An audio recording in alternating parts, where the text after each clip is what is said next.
No instante em que descobriram o valor da minha aposentadoria, minha filha Bianca e meu genro Adriano vieram direto para a minha casa. Nem sequer ligaram antes para avisar.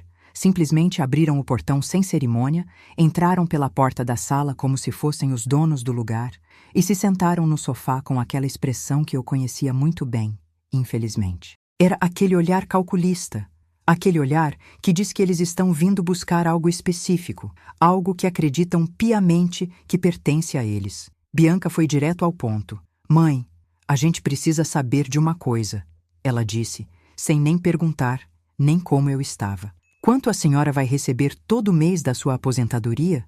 Porque Adriano e eu estivemos pensando, e bom, considerando que somos sua família e que ajudamos tanto a senhora, acreditamos que é apenas justo que a gente divida isso. Nós queremos a metade. Digam a cidade de vocês aqui nos comentários. Cliquem em se inscrever e preparem-se para a história de hoje.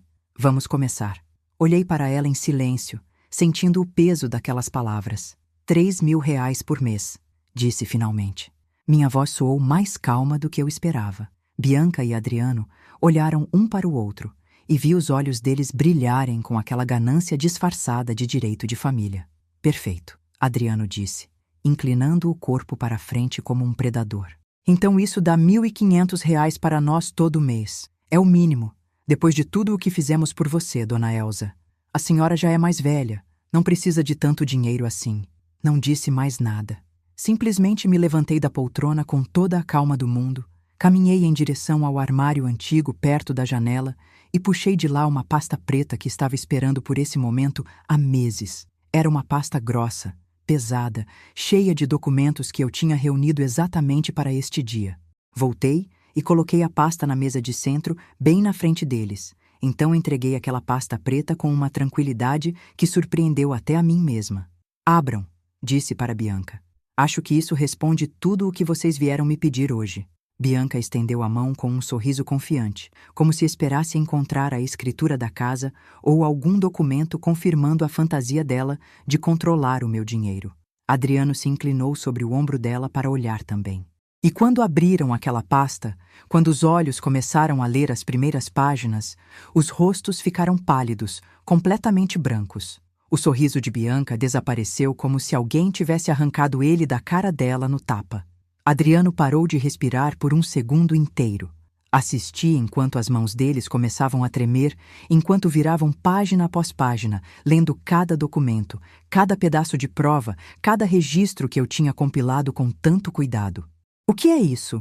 Bianca sussurrou, com a voz falhando. Mãe, o que é tudo isso? Adriano estava virando as folhas cada vez mais rápido, como se quisesse encontrar uma que não dissesse o que todas as outras estavam dizendo. Os olhos dele estavam arregalados. O rosto tinha perdido toda a cor, e eu podia ver a realidade começando a bater nele como ondas, ficando cada vez mais fortes. Dentro daquela pasta estavam documentos com carimbos oficiais. Havia registros de todas as vezes que tinham me pedido dinheiro e nunca pagaram de volta. Havia datas exatas, quantias precisas e conversas que eu tinha gravado com a orientação da minha advogada. Havia prints de mensagens onde falavam de mim como se eu fosse apenas uma fonte de renda, uma velha tola que não percebia nada. Mas havia algo mais, algo que fez Adriano largar os papéis na mesa como se tivessem queimado as mãos dele. Isso não pode ser legal, ele disse, com a voz quase desesperada. A senhora não pode fazer isso. A senhora não tem o direito. Sorri. Foi um sorriso pequeno, mas carregado com o peso dos anos que passei aguentando, ficando em silêncio, esperando pelo momento certo. Ah, mas eu posso, Adriano, respondi. E, na verdade, já está feito. Tudo o que você vê nessa pasta já foi apresentado para as autoridades. Já está assinado, carimbado e registrado em cartório. Bianca olhou para mim como se não me reconhecesse, como se a mulher sentada na frente dela fosse uma estranha. Mas, mãe, eu sou sua filha, ela gaguejou. Como a senhora pode fazer isso comigo? Depois de tudo que compartilhamos, levantei uma mão e a interrompi. Minha voz permaneceu calma, mas agora cada palavra saía com a força de anos de dor contida. Precisamente porque você é minha filha, Bianca. Você deveria saber melhor do que ninguém por que estou fazendo isso. Vocês vieram na minha casa sem avisar. Invadiram meu espaço e exigiram metade da minha aposentadoria, metade de 40 anos do meu trabalho, dos meus sacrifícios, das minhas noites sem dormir, como se fosse um direito que tem simplesmente por existirem. Levantei-me e olhei para os dois de cima. Pela primeira vez em anos, senti que estava recuperando algo que tinha perdido há muito tempo. Minha dignidade, minha voz, meu poder de dizer chega.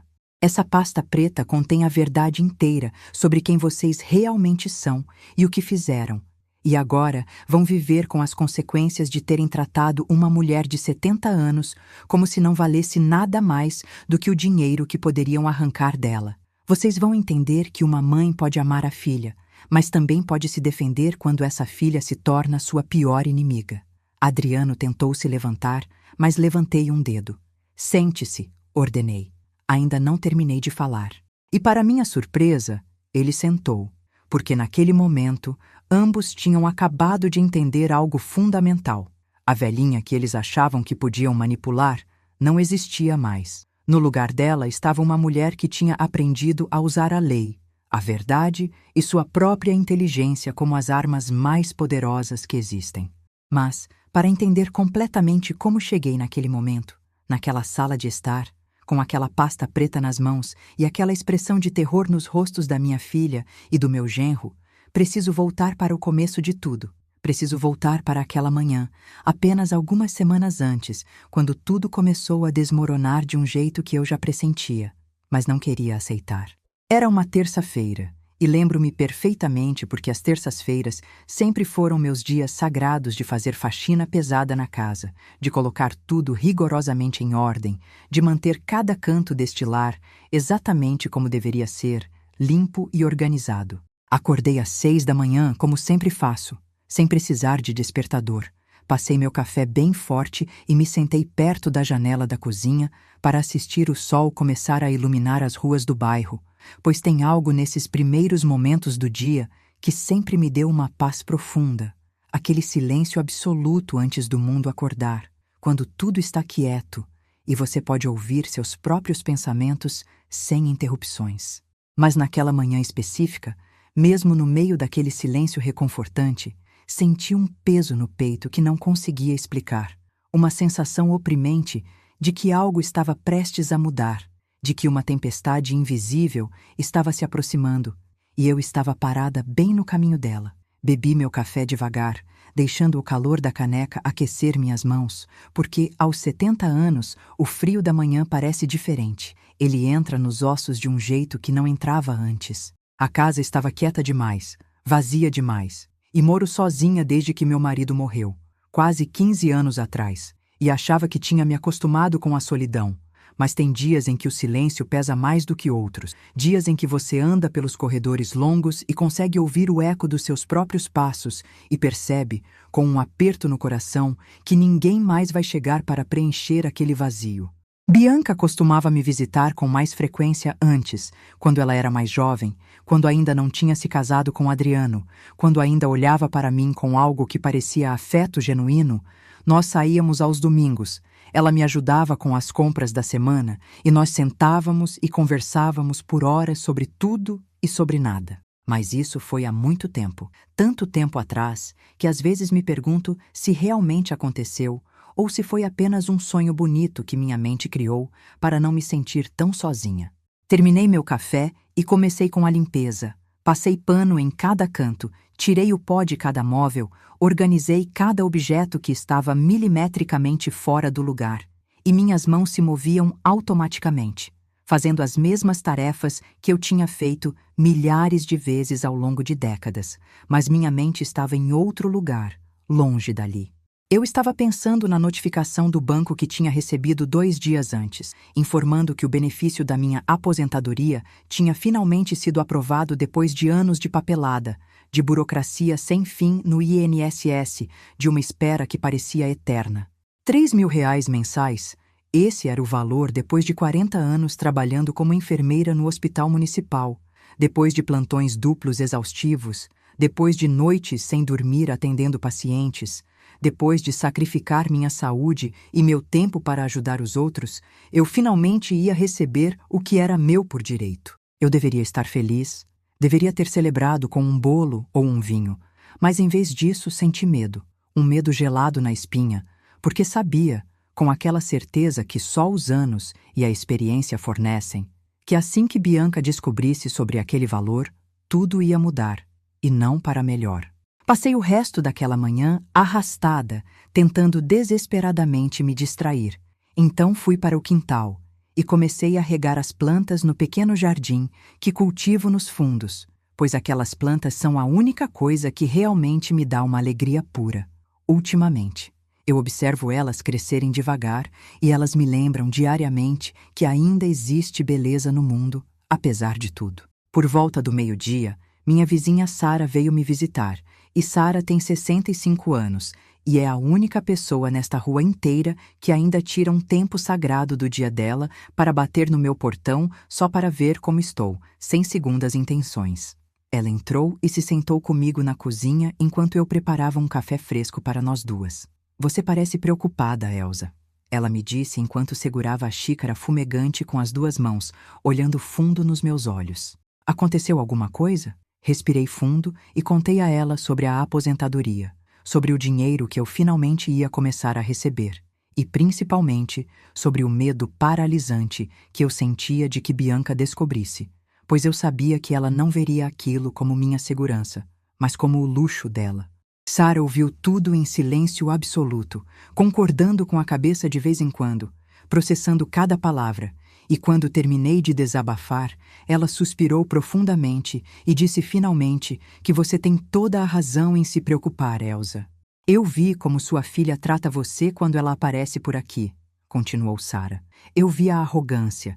Eu vi como ela fala de você para aquele marido dela quando acha que ninguém está ouvindo no portão. E sinceramente, Elsa, você não deve nada para aquela garota. Você já fez o suficiente. Mas ela é minha filha, Sara. Respondi com a voz embargada. Ela é minha única filha, e é difícil virar as costas. Sara balançou a cabeça com firmeza e disse as palavras que eu precisava ouvir, mesmo que doissem, dizendo que ser mãe não significa deixar que eles destruam você. Elsa, ser mãe não significa se transformar em um caixa eletrônico de onde eles podem sacar dinheiro quando quiserem, sem nunca depositar afeto ou respeito, e já passou da hora de você estabelecer limites duros. As palavras dela ficaram ecoando na minha cabeça pelo resto do dia como um mantra. Limites. Uma palavra tão simples, curta, mas tão absurdamente difícil de aplicar quando se trata do seu próprio sangue. Como você coloca limites para alguém que você carregou na barriga por 9 meses? A noite caiu devagar sobre o bairro, trazendo as sombras, e sentei-me no sofá da sala, aquele mesmo sofá onde semanas depois Bianca e Adriano se sentariam para exigir o que não pertencia a eles.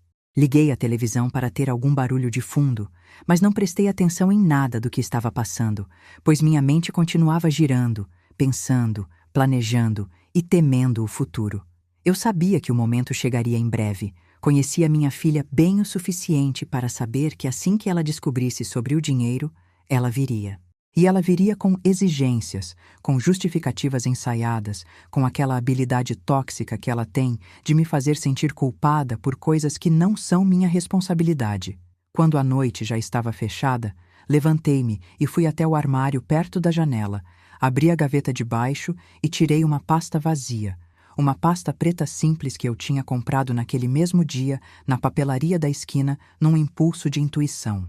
Segurei ela nas minhas mãos trêmulas por um bom tempo, sentindo o peso do plástico frio, e então tomei uma decisão irrevogável. Se Bianca viesse pelo meu dinheiro, eu estaria preparada. Não tive que esperar muito para que aquele pesadelo se tornasse realidade, pois apenas 3 dias depois daquela conversa reveladora com Sara, Bianca apareceu no meu portão. Mas ela não veio sozinha. É claro que não, porque ela nunca vem sozinha ultimamente. Quando o assunto é dinheiro, ela sempre traz Adriano a tiracolo, como se precisasse de um cúmplice para ter coragem de enfrentar a própria mãe idosa. Era por volta das 4 da tarde. O sol já estava mais brando e eu estava na cozinha passando um café fresco quando ouvi o barulho inconfundível do motor do carro deles parando bruscamente na frente da minha casa. Eles não se deram ao trabalho de tocar a campainha, simplesmente enfiaram a chave na fechadura, aquela cópia que eu tinha dado para Bianca anos atrás num gesto de confiança. Mãe, a senhora está aí? Bianca gritou da sala de estar com uma voz estridente que cortou o silêncio da minha casa. O jeito áspero e impaciente que ela disse aquilo me fez parar imediatamente o que eu estava fazendo. Saí da cozinha secando as mãos trêmulas no meu avental de tecido e encontrei Bianca parada bem no meio da minha sala, com os braços cruzados sobre o peito, olhando em volta com um ar crítico, como se estivesse avaliando cada objeto para calcular quanto valeria num leilão. Adriano estava ao lado dela, com aquela postura largada e arrogante que ele sempre tem. Oi, Bianca, eu disse, fazendo um esforço hercúleo para manter minha voz firme. Eu não sabia que vocês viriam hoje. Ela nem se deu ao trabalho de olhar nos meus olhos quando respondeu. A gente não tem que te avisar toda vez que vem, mãe. Ela retrucou com desdém. Essa casa é nossa também. Bom, vai ser nossa casa algum dia, né? Então a gente pode entrar quando quiser. As palavras dela me atingiram como pedras lançadas a queima-roupa. Vai ser nossa casa algum dia, como se eu já estivesse morta e enterrada. Adriano caminhou em direção ao sofá e se jogou nele sem nenhuma consideração, esticando as pernas e colocando os sapatos sujos de poeira da rua diretamente em cima da minha mesa de centro. Tire seus pés daí agora mesmo, eu disse a ele com firmeza, sentindo o sangue subir. Essa mesa não é descanso de pé sujo. Ele olhou para mim com um sorriso debochado, mas não moveu os pés nem um centímetro, desafiando minha autoridade dentro da minha própria casa. Ah, dona Elsa, não seja tão enjoada com essas coisas velhas, ele disse rindo. É só uma mesa velha de madeira caindo aos pedaços. Além disso, logo a gente vai trocar todos esses móveis velhos por coisas mais modernas e bonitas, né, Bianca? Bianca sorriu para ele, concordando com a cabeça enquanto se sentava ao lado dele. Sim, Adriano tem razão. Essa casa precisa de uma reforma urgente. Mas enfim, a gente pode discutir a decoração depois, agora temos assuntos mais importantes. Sentei-me na poltrona em frente a eles e esperei. Bianca limpou a garganta. Mãe, a gente descobriu uma coisa importante. A gente descobriu que sua aposentadoria foi finalmente aprovada. R$ 3.000 por mês, certo? Ela perguntou, já sabendo a resposta, com os olhos brilhando de cobiça. Isso é muito dinheiro para uma pessoa sozinha e velha como a senhora. É a minha aposentadoria, eu disse simplesmente.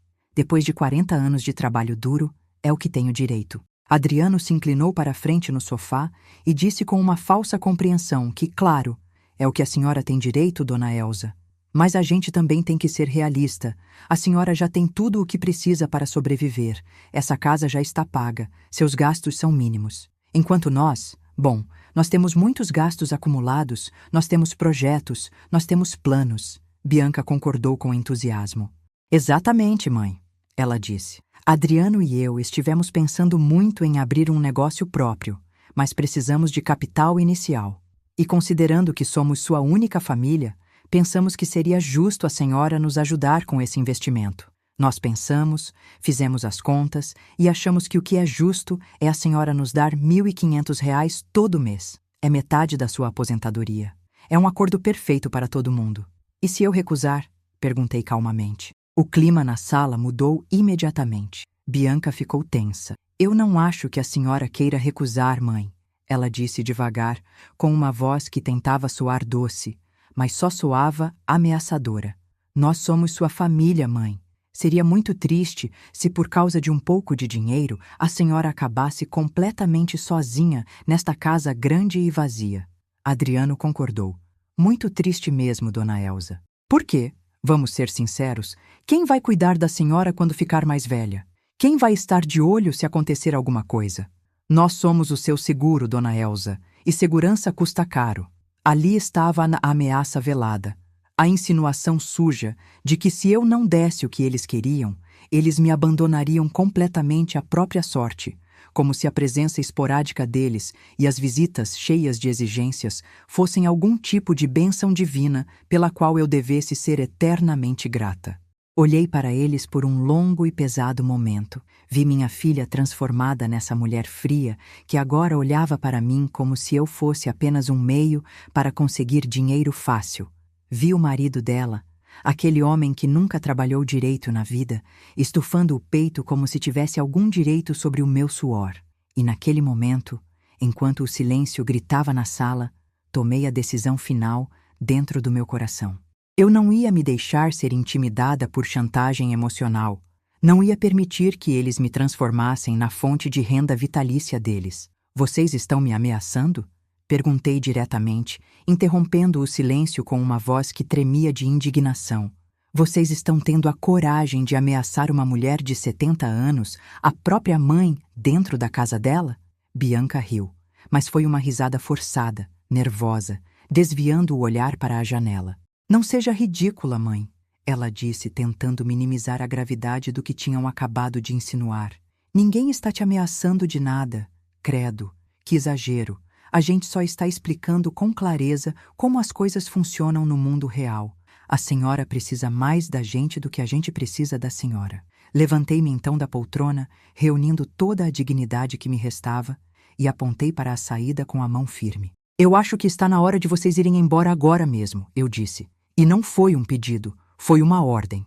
Eu aviso vocês quando eu tiver tomado minha decisão final sobre a proposta de vocês. Adriano não se moveu do sofá imediatamente. Ele me olhou com um sorriso de canto, testando meus limites uma última vez, antes de se levantar preguiçosamente. Leve seu tempo, dona Elsa, ele disse arrastando as palavras. Mas não leve muito tempo, hein? Nós temos outras opções se a senhora decidir ser difícil. Existem asilos que ficariam felizes em aceitar a senhora. Claro, teria que vender essa casa para pagar a mensalidade, mas pelo menos a senhora seria cuidada. A ameaça era clara como a luz do dia. Ou eu pagava, ou eles me interditavam. Bianca se levantou, ajeitou a bolsa no ombro e caminhou para a porta. Pense bem, mãe, ela disse. Não seja egoísta no final da vida. Eles foram em direção à porta da frente, mas antes de sair para a varanda, Bianca se virou uma última vez. Ah, e mãe, seria bom se a senhora começasse a pensar em fazer um testamento claro também? A gente não quer problemas legais depois que a senhora for. A porta se fechou atrás deles com uma batida forte que ecoou pela casa inteira. Permaneci parada no meio da sala, estática, tremendo da cabeça aos pés, não de medo, mas de uma indignação tão profunda que eu sentia meu sangue queimar. Caminhei devagar até a janela e assisti eles entrarem no carro, um modelo de luxo novo que eles claramente tinham comprado com dinheiro que não tinham. Vi Adriano dizer algo engraçado para Bianca, e ambos riram alto, despreocupados, antes de ligar o motor e ir embora acelerando. Eles não queriam meu bem-estar, nunca quiseram. Eles só queriam meu dinheiro, só queriam minha casa, só queriam se livrar de mim. Sentei-me de volta na minha poltrona, sentindo minhas pernas falharem, e desta vez deixei as lágrimas finalmente caírem livremente. Chorei de raiva, de ódio puro.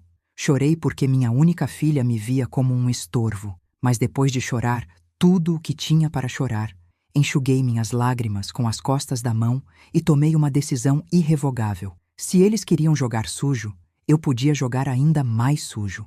Levantei-me com uma energia nova, fui até o armário perto da janela e peguei aquela pasta preta vazia que eu tinha comprado dias atrás. Coloquei ela na mesa de centro e abri a capa dura. Era hora de começar a preenchê-la. Na manhã seguinte, acordei com um objetivo claro. Não era vingança, era justiça. Depois de tomar um café da manhã reforçado, peguei o telefone fixo e disquei o número da única pessoa em quem eu podia confiar. Sara atendeu no segundo toque. Preciso da sua ajuda urgente, Sara, eu disse a ela sem rodeios. E preciso que isso fique entre nós. Meia hora depois, Sara estava sentada na minha cozinha, me ouvindo relatar cada detalhe sórdido do que tinha acontecido. Ela não me interrompeu nenhuma vez, apenas concordava com a cabeça, com a expressão ficando cada vez mais séria.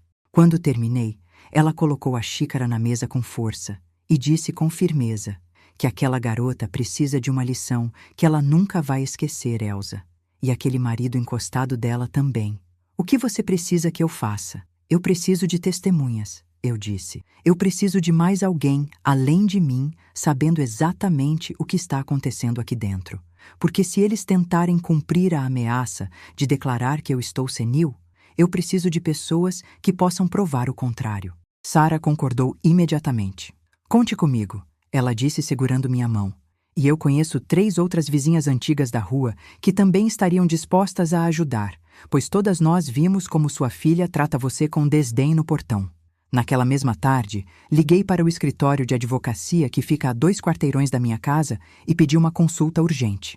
Passei o resto do dia trancada em casa, organizando meticulosamente todos os documentos que eu tinha guardado em gavetas esquecidas. Revirei caixas procurando extratos bancários antigos de 5 anos atrás que mostravam todas as transferências que fiz, todas as vezes que Bianca tinha me pedido dinheiro emprestado, jurando pagar, recibos de compras, registros telefônicos. Também comecei a escrever um diário de memórias dolorosas, peguei um caderno escolar antigo e comecei a anotar à mão cada situação de abuso que eu conseguia lembrar.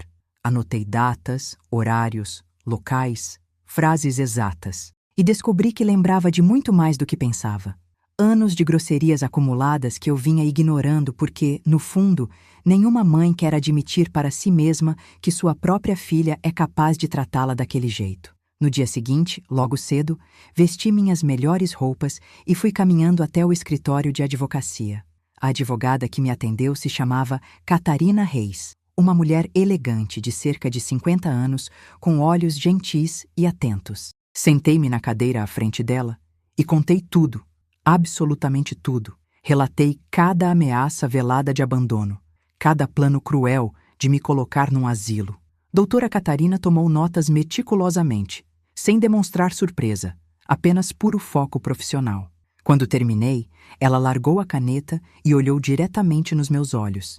Dona Elsa, ela disse com voz firme, o que a senhora está me descrevendo é abuso financeiro e violência psicológica, e as ameaças que eles fizeram sobre declarar a senhora incapaz são muito sérias. Nós precisamos agir rápido e com inteligência para blindar a senhora de qualquer golpe. Primeiro, nós vamos preparar uma bateria de documentos legais que provem de forma inquestionável sua capacidade mental.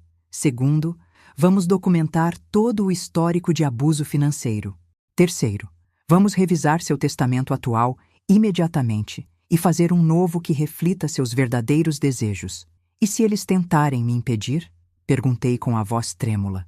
Ela sorriu, um sorriso seguro. É exatamente por isso que vamos ser rápidos, Dona Elsa. Quando terminarmos essa blindagem, qualquer tentativa deles de questionar sua capacidade mental no tribunal só vai fazer com que eles passem vergonha. Passei as 2 semanas seguintes numa correria desenfreada, uma verdadeira maratona física e emocional, que exigiu de mim uma energia que eu nem sabia que ainda tinha aos 70 anos, pois visitei 3 médicos especialistas diferentes, um neurologista, um psiquiatra e um geriatra renomado, e cada consulta foi uma pequena batalha vencida.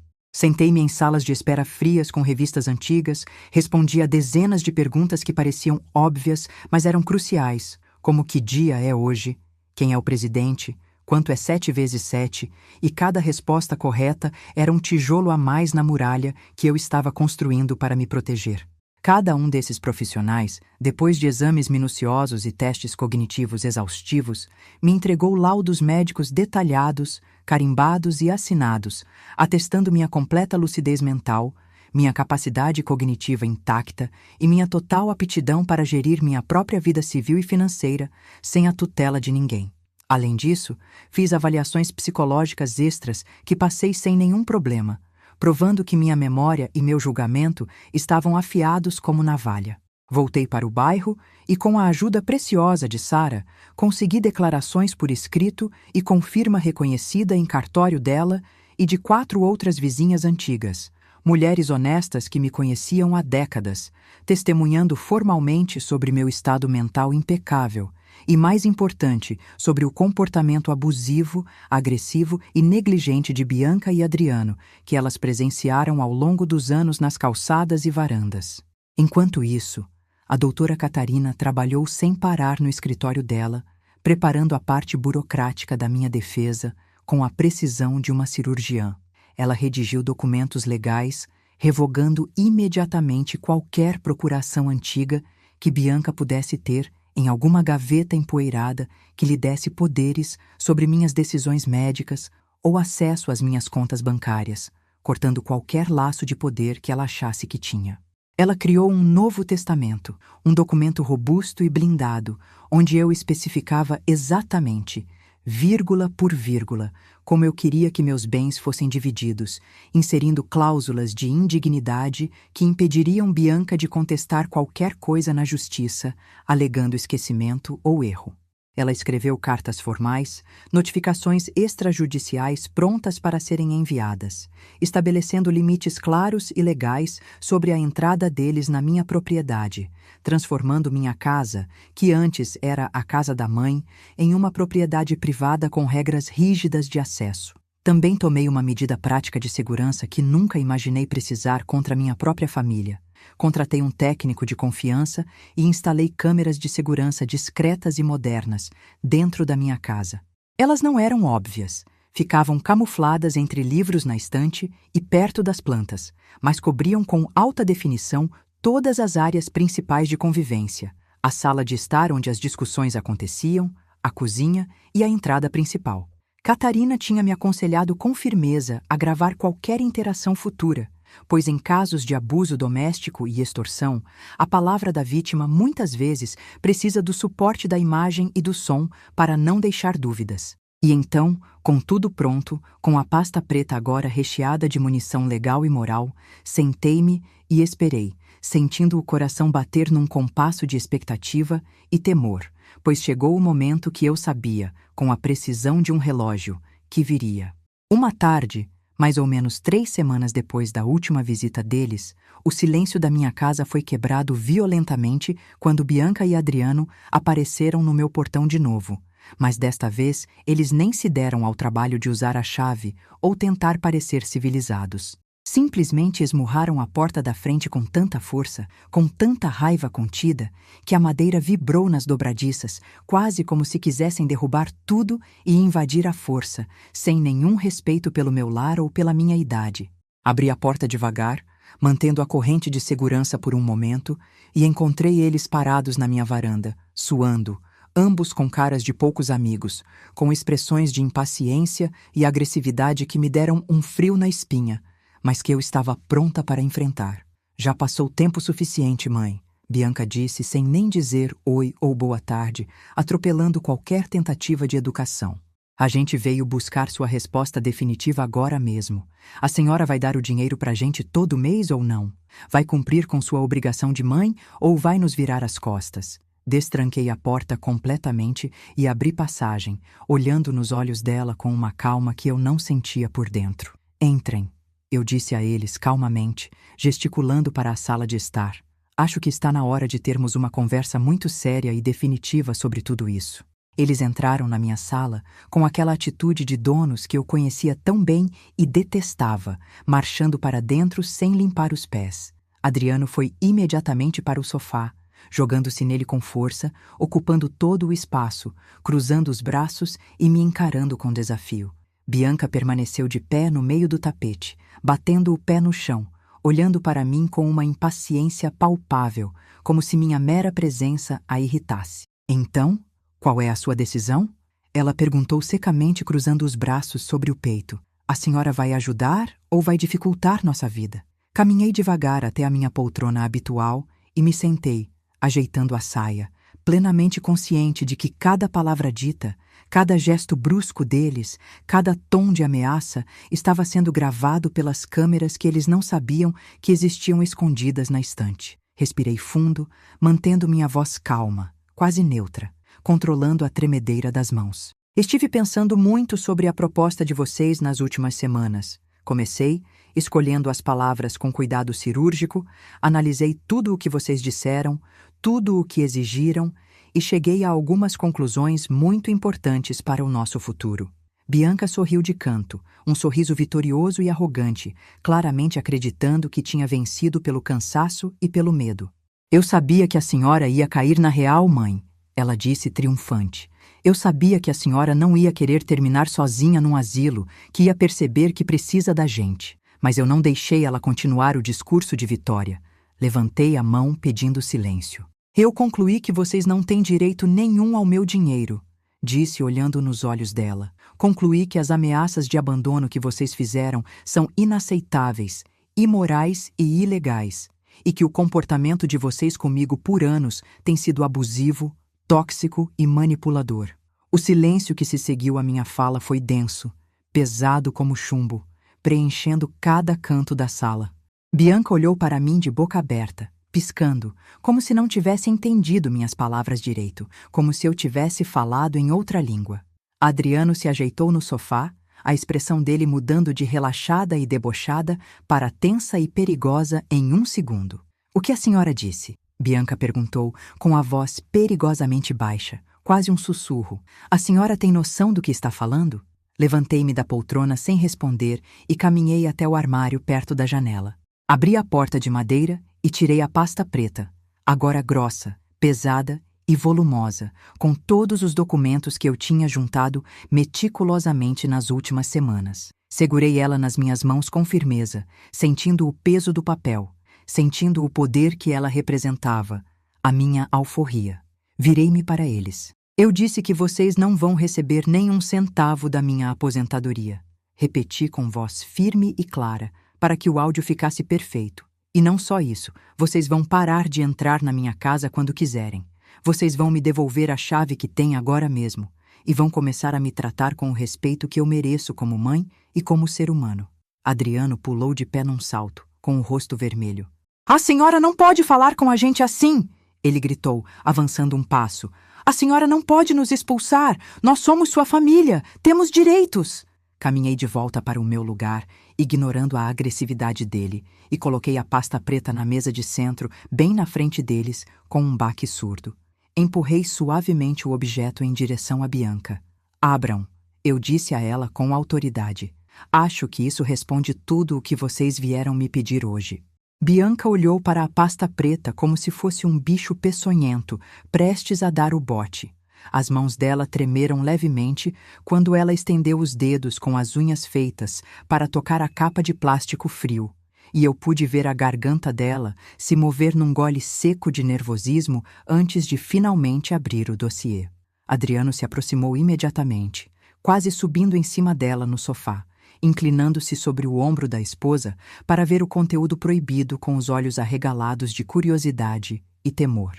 A primeira página era uma carta formal timbrada do escritório da minha advogada, Catarina Reis, endereçada nominalmente aos dois com todos os dados pessoais deles, escrita em linguagem jurídica impecável, cheia de termos técnicos que impunham respeito, mas a mensagem central era cristalina e cortante como uma faca, pois cessavam imediatamente, a partir daquela data e hora, todas e quaisquer permissões informais ou tácitas que eles achavam que tinham em relação à minha propriedade, ao meu livre trânsito, às minhas finanças e às minhas decisões pessoais. Bianca virou a página com violência, amassando a ponta do papel, e deu de cara com a segunda bomba, que era um documento oficial registrado em cartório com selo holográfico, cancelando e revogando qualquer procuração antiga, pública ou privada, que ela pudesse ter guardada na manga sobre minhas contas bancárias ou decisões de saúde.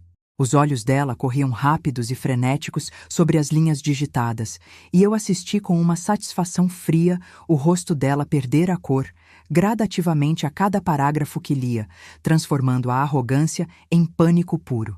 "Isso não vale nada", ela disse com a voz trêmula e fina, tentando convencer a si mesma mais do que a mim. "A senhora não pode fazer isso pelas nossas costas sem consultar a gente antes. Isso não tem valor legal nenhum." "Ah, mas eu posso sim", respondi calmamente, cruzando as pernas e mantendo a postura ereta. "E na verdade já está feito, consumado e arquivado, pois tudo o que você está lendo aí foi revisado por advogados competentes, registrado em cartório competente e está dentro da mais estrita legalidade brasileira. Portanto, cada documento nessa pasta é válido e tem força de lei." Adriano, impaciente e suando frio, arrancou a pasta das mãos de Bianca com brutalidade e começou a passar as páginas com raiva, procurando algo que pudesse usar contra mim. Mas o rosto dele, que antes estava pálido, ficou vermelho de vergonha e fúria quando chegou na terceira parte do dossiê, que era um registro contábil detalhado, uma planilha minuciosa de todos os empréstimos temporários que eles tinham me pedido nos últimos 5 anos e jurado pagar na semana seguinte. Cada valor emprestado, cada data de transferência, cada desculpa esfarrapada dada na época e cada promessa não cumprida de pagamento estavam ali, imortalizados no papel. Eram 17 empréstimos anotados e comprovados com extratos anexos, desde os R$ 500 que Bianca me pediu, chorando para uma suposta emergência médica que eu descobri depois que nunca existiu, até os R$ 3.000 que Adriano precisava urgentemente para investir num negócio imperdível que nunca saiu do papel e virou fumaça. No total, somando juros e correção que eu nem cobrei, a dívida chegava a mais de R$ 23.000 que eles nunca tinham se dignado a pagar de volta, achando que mãe é fundo perdido. Isso é particular, Adriano gritou engasgado, batendo a mão na folha. A senhora não tem o direito de anotar isso assim como se fosse um banco. Isso é coisa de família. Tenho todo o direito, respondi sem alterar o tom de voz. Ainda mais quando vocês vieram na minha casa exigir mais dinheiro sem ter devolvido 1 centavo sequer do que eu já emprestei de boa fé. A contabilidade serve para refrescar a memória seletiva de vocês. Bianca tomou a pasta de volta e continuou virando as páginas, a respiração cada vez mais agitada e curta, até chegar na parte dos laudos médicos, onde encontrou 3 atestados completos de médicos diferentes, todos com datas recentíssimas dessa semana. Todos com carimbos do Conselho Regional de Medicina, confirmando minha completa e absoluta saúde mental e capacidade civil. A senhora foi a 3 médicos diferentes. Ela perguntou sem acreditar, levantando os olhos cheios de lágrimas de frustração. Tudo isso para quê, mãe? Para provar que não está louca? Para garantir que quando vocês tentassem me interditar alegando senilidade, como ameaçaram fazer agora há pouco, vocês não tivessem base nenhuma, nem argumento, nem chão para pisar, expliquei didaticamente, pois cada um desses médicos renomados está disposto a ir falar no tribunal como minha testemunha se for preciso. Então, a cartada do asilo acabou de ser rasgada. Adriano largou a pasta na mesa de centro como se o plástico estivesse pegando fogo e queimasse a pele das mãos dele, afastando-se fisicamente da prova da sua derrota. Mas o pesadelo deles ainda não tinha acabado, pois havia mais páginas atrás daquela sessão médica, muito mais. Havia cópias coloridas e ampliadas de mensagens de texto e conversas de aplicativos de celular, onde eles falavam de mim do jeito mais depreciativo e cruel possível, zombando da minha idade, reclamando da minha saúde de ferro e especulando sobre quanto tempo eu ainda duraria. Havia transcrições literais de gravações de conversas que eu fiz. Tudo obtido legalmente, conforme a doutora Catarina tinha me assegurado ser meu direito dentro da minha própria casa, além de depoimentos escritos à mão e assinados com firma reconhecida pelas minhas vizinhas, relatando datas e horários de gritos e humilhações que tinham presenciado através do muro.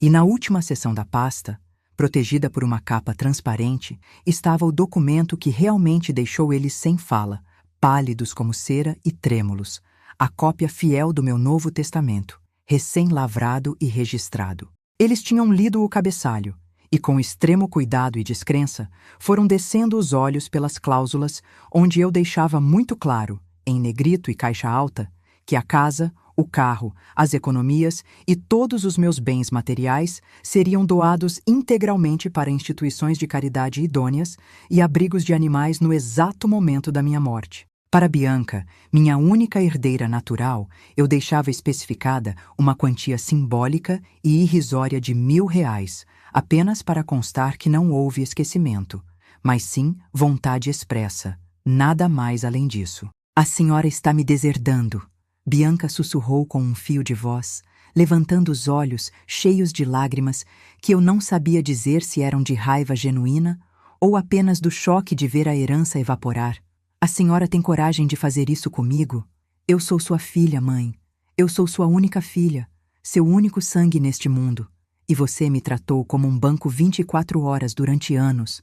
Respondi sem nenhuma emoção na voz, sustentando o olhar dela. Você ameaçou me deixar sozinha e abandonada se eu não te desse o dinheiro que eu suei para ganhar, Você planejou friamente me interditar e me trancar num asilo para tomar controle das minhas coisas. Você entrou na minha casa hoje e falou sobre vender ela e jogar minhas memórias no lixo enquanto eu ainda estava sentada aqui na sua frente ouvindo tudo. O que você esperava que eu fizesse, Bianca? Que eu aplaudisse e te entregasse o cheque? Adriano começou a andar de um lado para o outro da sala como um animal enjaulado, passando as mãos pelo cabelo num gesto de desespero. Isso é ridículo, ele explodiu. Isso é um exagero total e descabido. Dona Elsa, a gente só veio falar sobre um arranjo familiar normal, uma ajuda de custo. Muitas famílias fazem isso. É o ciclo da vida. Filhos ajudam pais, pais ajudam filhos financeiramente. É natural. Levantei-me devagar e olhei ele diretamente nos olhos com uma frieza que o fez parar de andar. Ajudar é um ato voluntário que nasce do amor, Adriano. Eu disse pausadamente. Vocês não vieram pedir ajuda com humildade. Vocês vieram exigir, vieram ameaçar, vieram manipular e extorquir. Tem uma diferença enorme e abissal entre pedir socorro e assaltar a mão armada, e o que vocês fizeram hoje foi um assalto moral.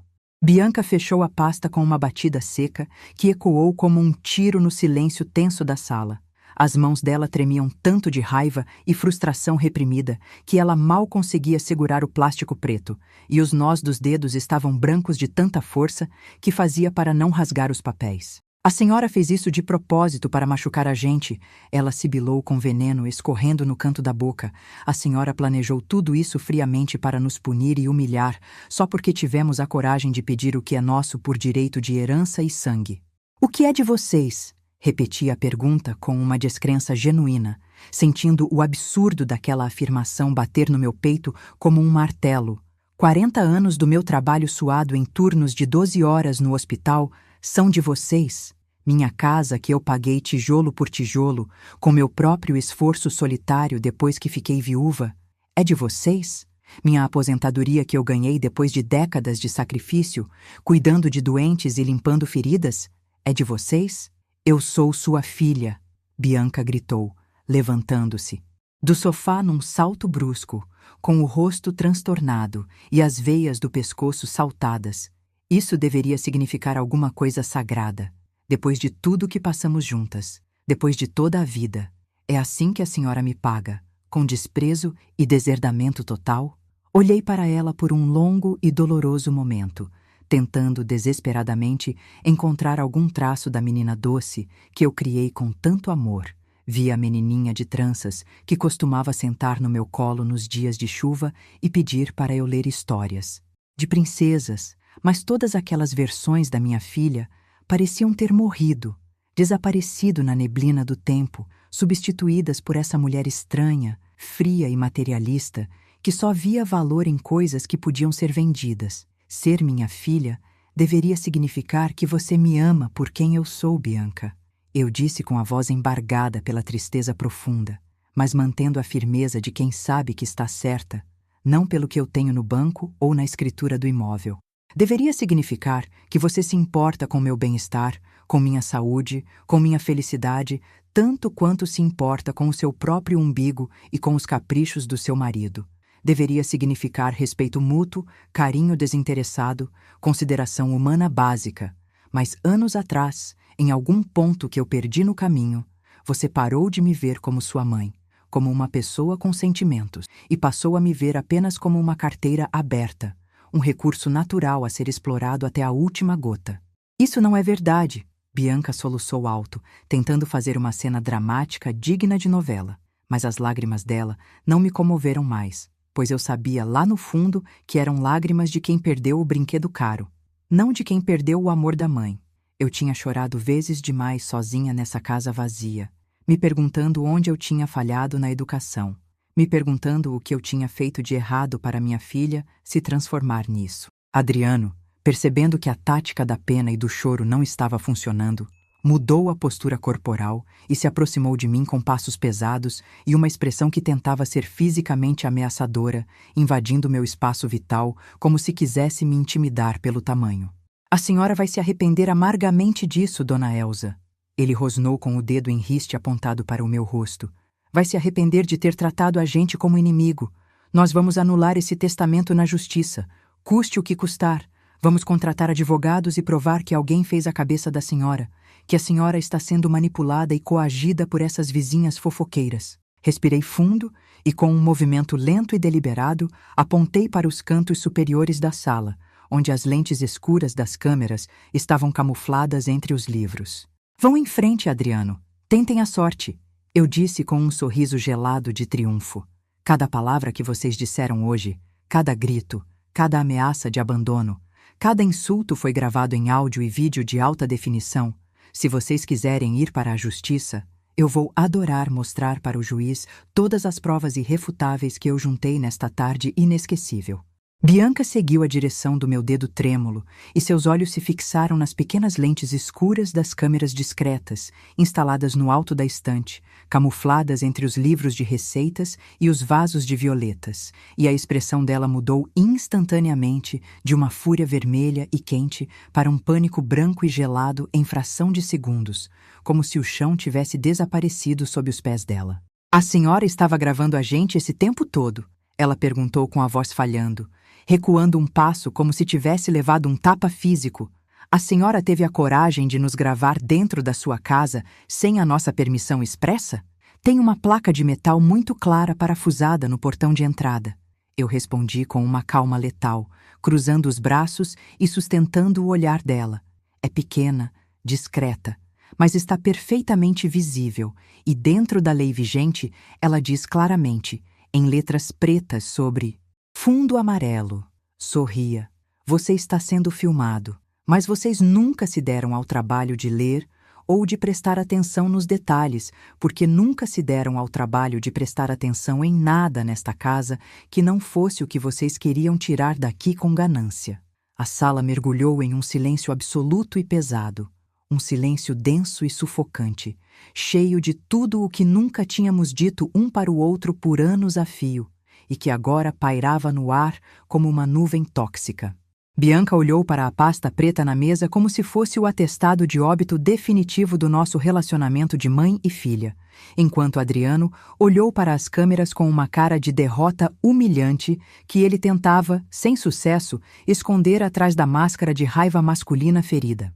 Eu quero que vocês saiam da minha casa agora mesmo, eu disse finalmente, quebrando o silêncio com minha voz autoritária de dona da propriedade. E eu quero a chave do portão e da porta da frente na minha mão antes de vocês passarem por aquela soleira e nunca mais voltarem sem serem convidados. A gente não vai te dar nada, Adriano resmungou entre os dentes, tentando recuperar algum controle da situação que já tinha perdido completamente. Essa ainda é a casa da família. É herança. A gente vai entrar e sair quando quiser e a senhora não pode impedir. Dei um passo decidido em direção ao telefone fixo na mesinha de canto, tirei o gancho do aparelho e coloquei o dedo sobre o teclado numérico, pronta para discar o 190. Se você não me entregar essa chave agora mesmo, Adriano, eu vou ligar para a polícia neste exato segundo e vou mostrar para o delegado essa pasta completa, as gravações de vídeo da extorsão que vocês acabaram de cometer e os depoimentos juramentados das minhas vizinhas. Você quer mesmo explicar para a polícia, numa delegacia, por que está invadindo a casa de uma idosa de 70 anos e se recusando a sair depois que a proprietária mandou ir embora, repetidas vezes? Bianca procurou na bolsa de couro com as mãos trêmulas e descontroladas, revirando o conteúdo até encontrar o molho de chaves metálicas. Ela tirou a chave e jogou na mesa de centro com tanta força que o metal quicou na madeira envernizada e caiu no tapete com um barulho triste. Pega a sua maldita chave, ela gritou com os olhos injetados de fúria. Eu não preciso dela, eu não preciso de nada da senhora. Fique com sua casa velha e com seu dinheiro maldito. Abaixei-me devagar, sentindo as juntas estalarem. Peguei a chave fria do chão e segurei na minha mão, sentindo o peso simbólico dela, o formato familiar daquele metal que eu mesma tinha mandado fazer anos atrás no chaveiro do bairro, cheia de esperança, quando ainda acreditava, ingenuamente, que minha filha viria me visitar por saudade de mãe e não por interesse financeiro. Agora saiam, repeti com voz baixa, mas firme, apontando para a porta aberta, e não voltem a menos que estejam dispostos a me tratar com o respeito que eu mereço. Bianca ficou parada no meio da sala por um segundo, tremendo de raiva e de algo que parecia não acreditar no que estava acontecendo. Os olhos dela iam de mim para a pasta preta e de volta para mim, como se ela não conseguisse processar totalmente que a mãe boazinha tinha morrido. A senhora não pode fazer isso com a gente, ela disse com a voz falhando, num último apelo desesperado. Não pode simplesmente chutar a gente da sua vida assim como se fôssemos cachorros. Nós somos sua família, eu sou seu sangue. Sangue não te dá o direito de me maltratar, respondi firme, sustentando o olhar dela sem piscar. Sangue não te dá o direito ao meu dinheiro, à minha casa, à minha vida. Por anos eu permiti que você me tratasse como se eu não valesse nada, como um objeto, mas isso acabou hoje, agora, neste minuto. Adriano tentou uma última jogada.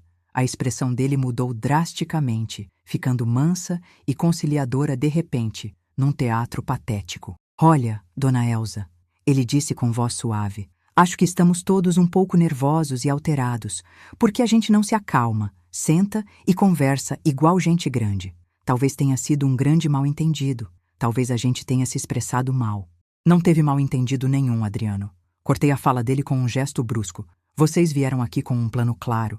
Vieram exigir R$ 1.500 por mês. Vocês ameaçaram me interditar e me jogar num asilo se eu negasse. Vocês planejaram vender minha casa comigo, ainda viva dentro dela. Tudo está no papel, tudo está gravado. Não tem como mudar o que vocês disseram, nem apagar o que fizeram. Bianca levou as mãos ao rosto, cobrindo a boca. E por um breve momento, pensei que ela ia finalmente mostrar algum arrependimento de verdade, alguma humanidade. Mas quando ela falou, as palavras dela acabaram com qualquer esperança que eu ainda tinha no meu coração. Isso é culpa sua, ela disse, tirando as mãos do rosto e apontando o dedo na minha cara com ódio. A senhora fez a gente ficar assim. A senhora nos transformou nisso, sempre segurando o dinheiro, sempre pão dura, sempre reclamando de tudo, sempre fazendo a gente se sentir culpado por pedir uma ajudinha. O que a senhora esperava? Que a gente continuasse te tratando como uma rainha quando a senhora nunca deu nada de valor pra gente? Olhei para ela com uma mistura de dor profunda e espanto genuíno. Eu nunca dei nada para vocês? Perguntei com a voz embargada. Criei você sozinha depois que seu pai morreu trabalhando em 2 empregos. Trabalhei dobrado no hospital fazendo plantão noturno para pagar seus estudos em escola particular. Comprei seu primeiro carro popular para você não andar de ônibus. Paguei seu casamento inteiro com minhas economias. Emprestei dinheiro toda vez que vocês pediram sem me importar se eu ia passar aperto no fim do mês. E você tem a coragem de dizer na minha cara que eu nunca dei nada? Era sua obrigação, Bianca gritou. Vermelha de raiva. Você era minha mãe. Você me colocou no mundo. Tinha que fazer essas coisas. Não pode jogar na minha cara agora como se fosse um favor especial. Era o seu dever. As palavras dela me atingiram como socos físicos no estômago. Cada uma doía mais que a outra porque mostravam uma verdade nua e crua que eu não queria ver. Minha filha realmente acreditava, do fundo da alma distorcida dela, que eu devia tudo a ela e ela não me devia absolutamente nada em troca, nem gratidão. Você tem razão, eu disse finalmente com uma calma que me surpreendeu.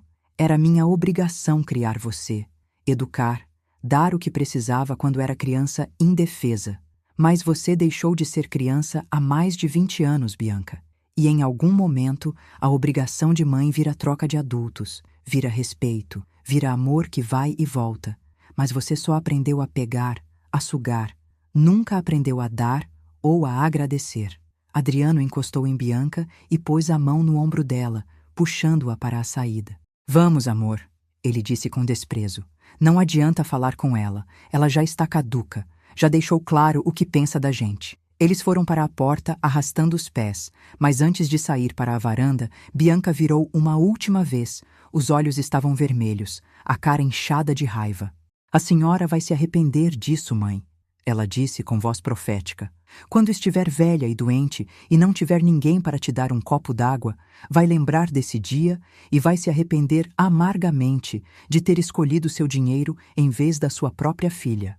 Não foi o dinheiro que eu escolhi, Bianca, respondi calma, sentindo uma paz estranha. Foi dignidade, foi respeito, foi não aceitar mais ser tratada como lixo dentro da minha própria casa.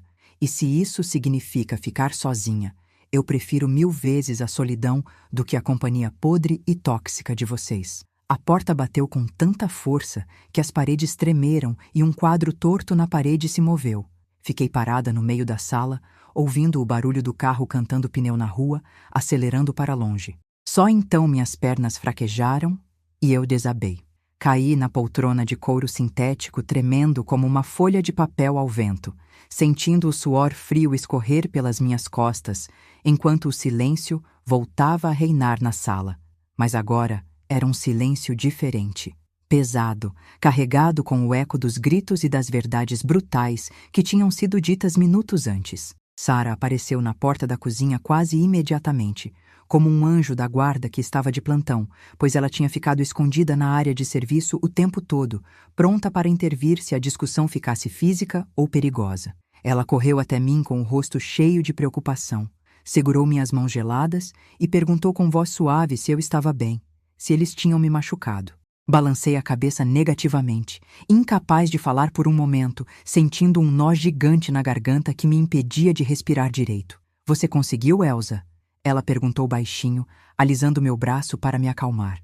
Respirei fundo, puxando o ar com força para os pulmões cansados, e olhei para ela com os olhos marejados. Consegui, Sarah.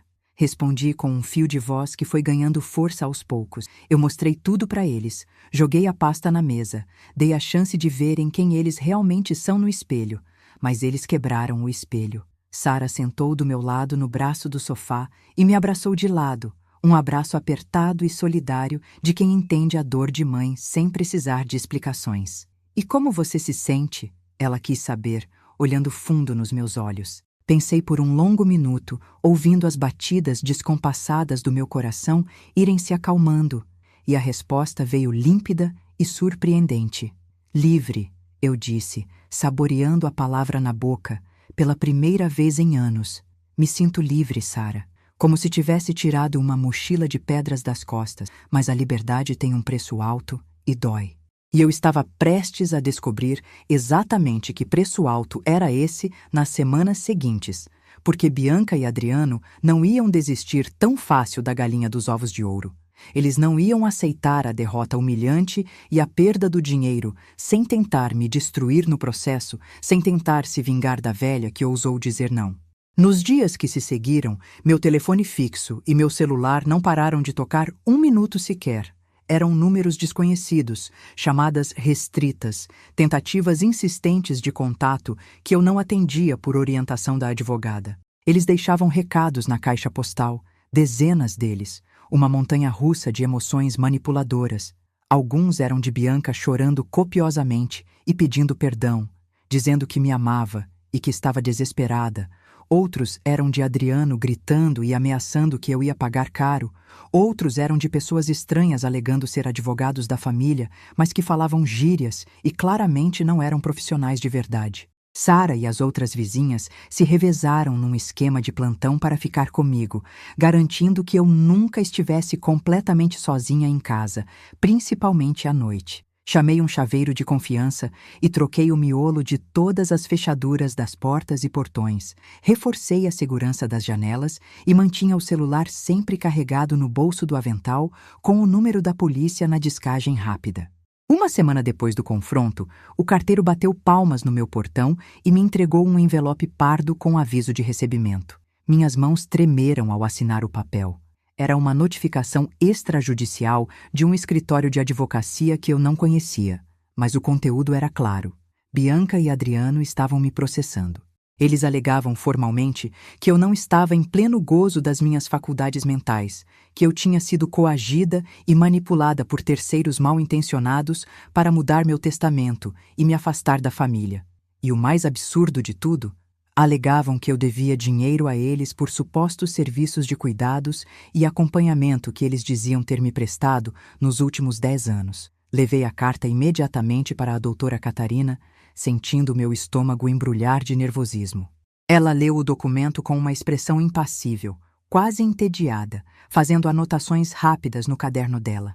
Isso é exatamente o que a gente esperava, dona Elsa, ela disse finalmente com calma. É o roteiro padrão de quem não tem razão. Eles estão atirando para todos os lados. E nós estamos prontos? Perguntei ansiosa. Estamos blindados, ela respondeu sorrindo. Eles não têm provas porque é tudo mentira fabricada, e nós temos pilhas de provas documentais mostrando a verdade nua e crua. Quanto tempo isso vai levar na justiça? Perguntei, sentindo a exaustão pesar nos ombros. Pode levar meses, talvez um ano. Ela foi honesta. Mas entenda uma coisa importante. A senhora já venceu a guerra moral. No momento em que decidiu se defender, já venceu. O resto agora é só burocracia e papelada que eu vou resolver. Mas infelizmente não era só papelada fria de tribunal. 2 semanas depois, comecei a notar coisas estranhas no comportamento das pessoas do bairro. Vizinhos antigos que sempre me cumprimentavam com sorriso, agora desviavam o olhar quando eu passava na calçada. Pessoas no mercado cochichavam quando eu entrava na fila do caixa. O ambiente estava pesado. Até que uma vizinha da rua de baixo, uma senhora que eu conhecia há 30 anos, me parou na porta da padaria com uma expressão de curiosidade mórbida. Elsa, é verdade o que estão falando? Ela perguntou baixinho. É verdade que você expulsou a Bianca de casa com a roupa do corpo? Que você ameaçou deixar ela na miséria se ela não fizesse suas vontades de velha caprichosa? Congelei com o pão na mão, sentindo o sangue fugir do rosto. Quem te contou um absurdo desses? Perguntei indignada. Ela ficou sem graça, desviando o olhar. Sua filha tem conversado com todo mundo no bairro, Elsa. Ela tem ido de porta em porta chorando as pitangas. Diz que você ficou ruim da cabeça, que virou uma pessoa controladora e avarenta, que maltratou ela a vida toda em segredo e agora está usando o dinheiro da aposentadoria para manipular e humilhar a família. Ali estava a segunda fase do ataque deles, a campanha de difamação pública.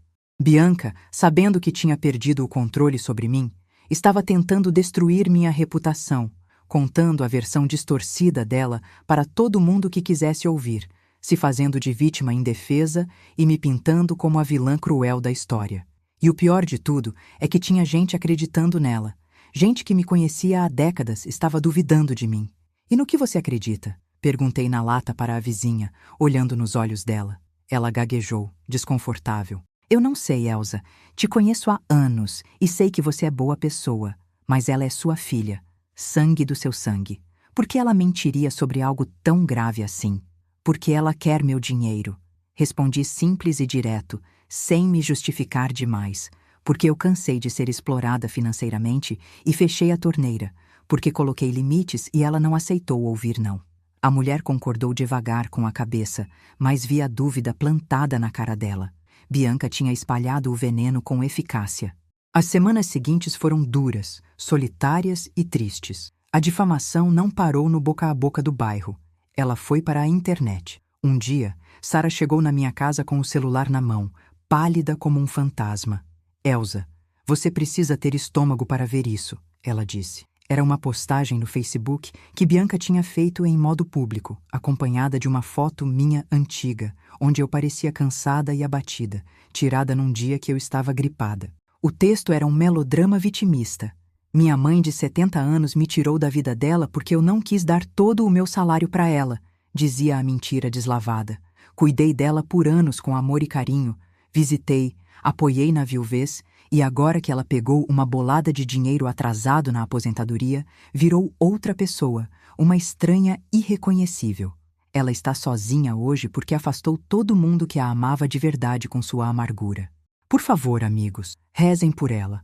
Acho que a senilidade chegou e ela está perdendo a cabeça e a bondade. A postagem tinha centenas de curtidas e dezenas de comentários de gente que eu nem conhecia, expressando pena da pobre filha sofredora e falando mal de idoso teimoso e ingrato. Me senti vazia por dentro, oca, como se tivessem arrancado meus órgãos.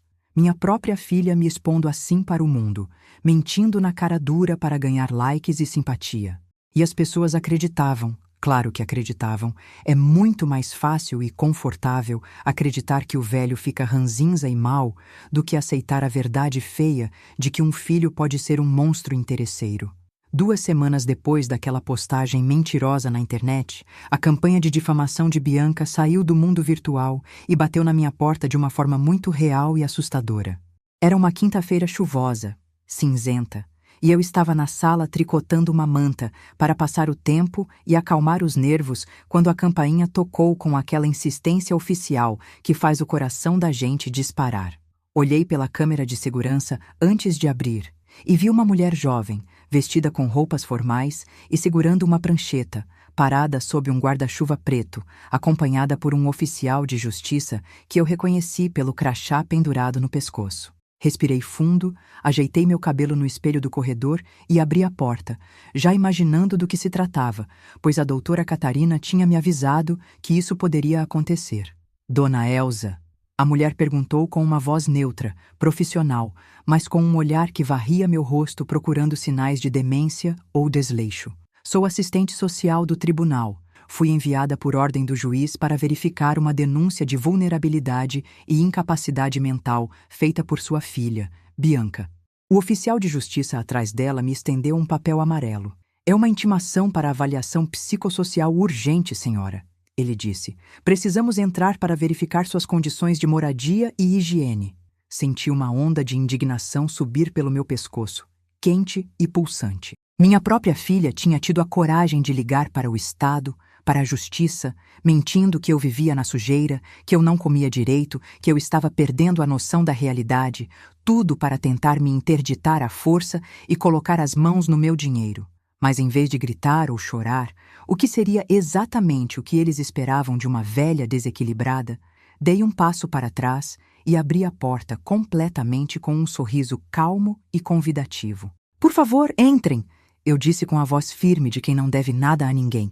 Fiquem à vontade para inspecionar cada canto da minha casa. A assistente social, que parecia esperar encontrar um cenário de caos, entrou na minha sala e parou, surpresa. O chão de madeira estava brilhando de tão limpo, encerado na terça-feira, como sempre.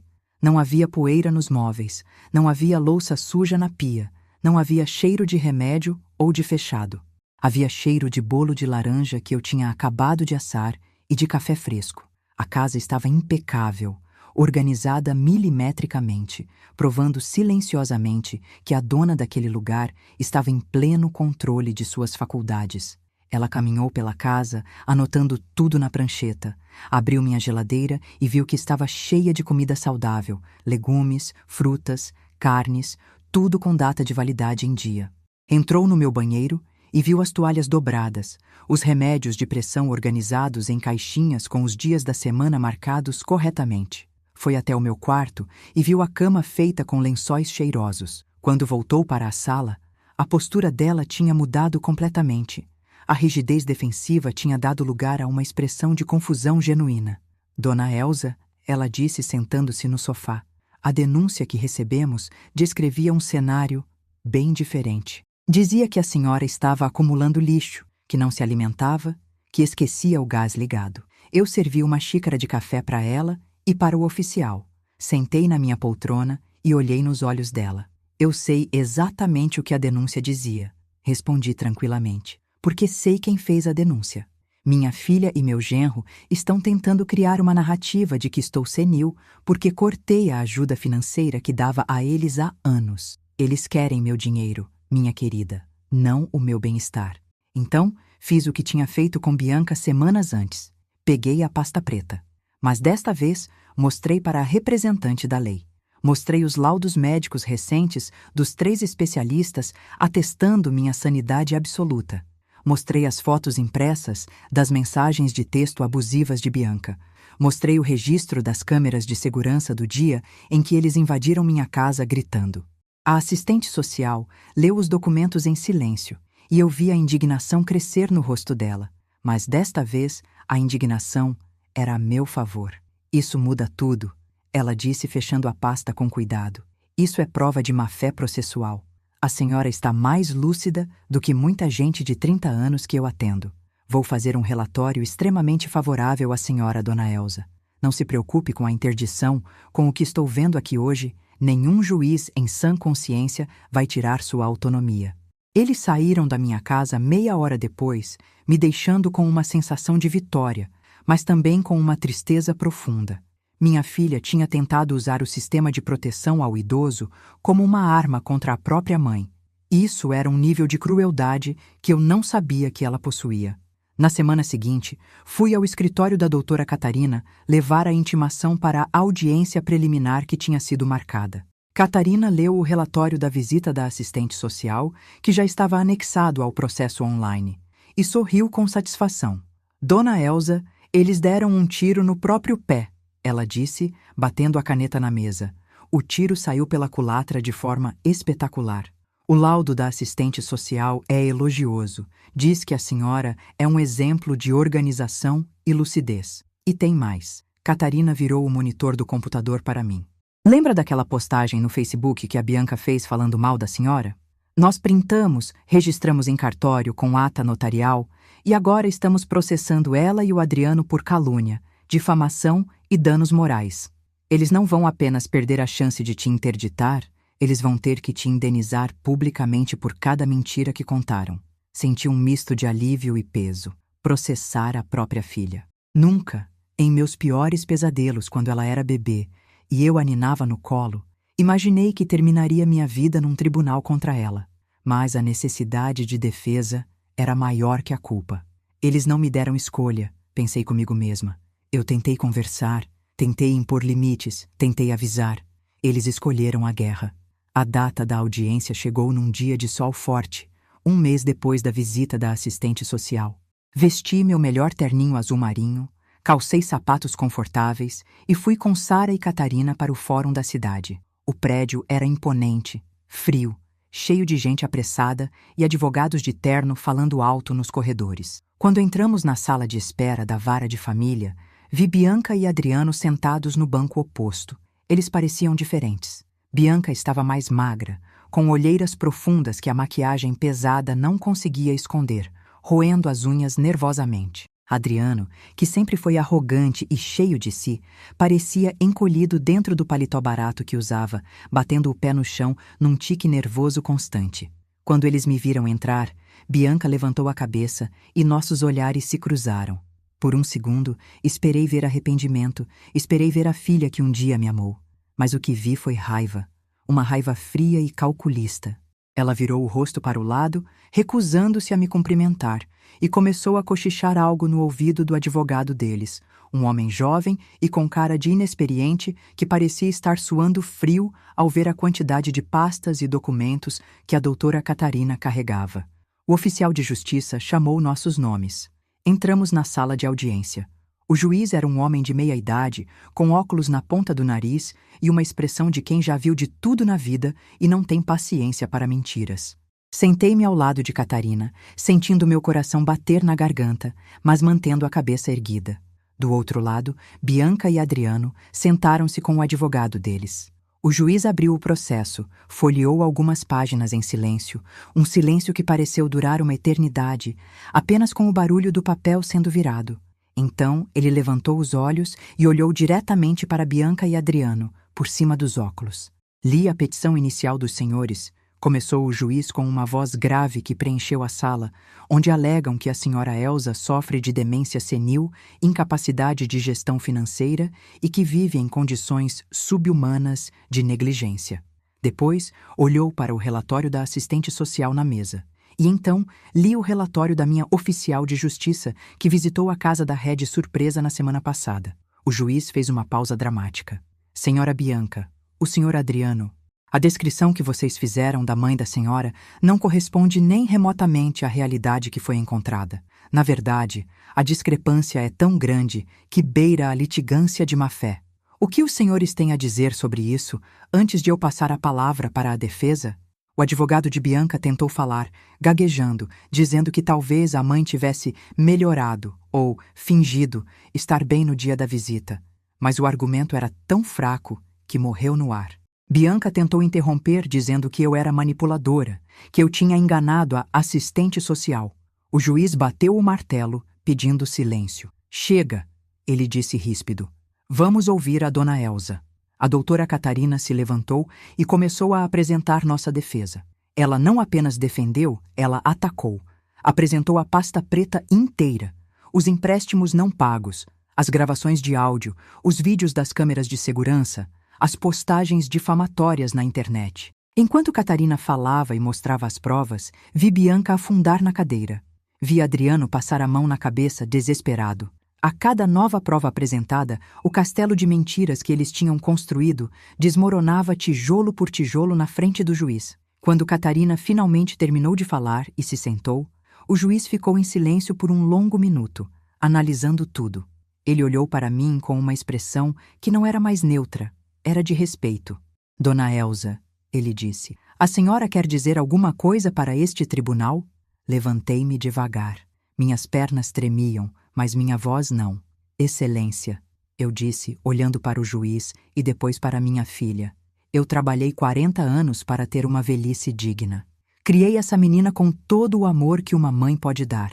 Nunca neguei ajuda quando pude, mas descobri, da maneira mais dolorosa possível, que amor sem limites cria tiranos. Eu não estou aqui apenas para defender meu dinheiro. Estou aqui para defender meu direito de ser tratada como um ser humano, e não como um caixa eletrônico quebrado que precisa ser descartado. Só quero que eles me deixem em paz para viver os anos que me restam. O silêncio que se seguiu às minhas palavras foi absoluto, quase sagrado, quebrado apenas pelo zumbido baixo do ar-condicionado do tribunal.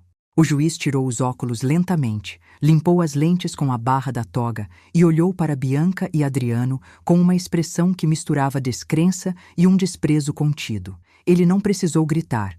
A autoridade dele preenchia a sala de tal forma que Adriano parecia querer encolher até desaparecer dentro da cadeira. Senhora Bianca, senhor Adriano, começou o magistrado com uma voz calma e letal. Em 30 anos de magistratura na vara de família, já vi de tudo. Já vi disputas por guarda, brigas por herança, divórcios sangrentos. Mas confesso aos senhores que raramente vi um caso de má-fé processual tão cristalino e, ouso dizer, tão moralmente repugnante quanto este. Bianca tentou abrir a boca para protestar, mas o juiz ergueu a mão, calando-a imediatamente. A senhora permaneça em silêncio. A senhora teve sua chance de falar na petição inicial e escolheu usar essa chance para mentir a este tribunal. Vocês alegaram que a dona Elsa estava senil, incapaz, vivendo em condições degradantes. A visita da minha oficial de justiça provou o oposto exato. Vocês alegaram que ela estava sendo manipulada por terceiros. As provas documentais, os áudios e as mensagens de texto que a defesa apresentou mostram, sem sombra de dúvida, que a única tentativa de manipulação partiu dos senhores. O juiz pegou uma folha de papel da pilha de provas.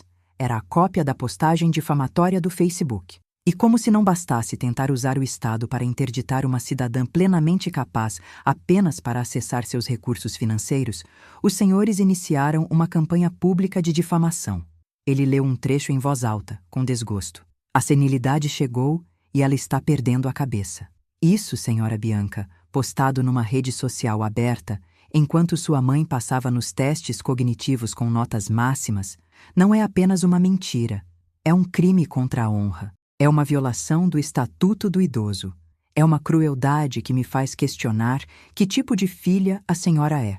Vi Bianca abaixar a cabeça, as lágrimas escorrendo, mas desta vez não havia teatro.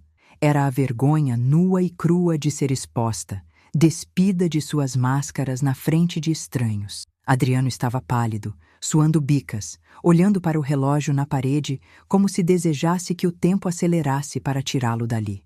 Diante do exposto, o juiz ajeitou a postura e começou a ditar a sentença, olhando fixamente para eles. Julgo totalmente improcedente o pedido de interdição da senhora Elsa. Declaro a autora Bianca e seu cônjuge, Adriano, litigantes de má-fé, condenando-os ao pagamento das custas processuais e honorários advocatícios da parte contrária, fixados no teto máximo permitido por lei, dada a gravidade da mentira. Meu coração disparou. Eu tinha vencido. Eles não iam me interditar. Mas o juiz não tinha acabado.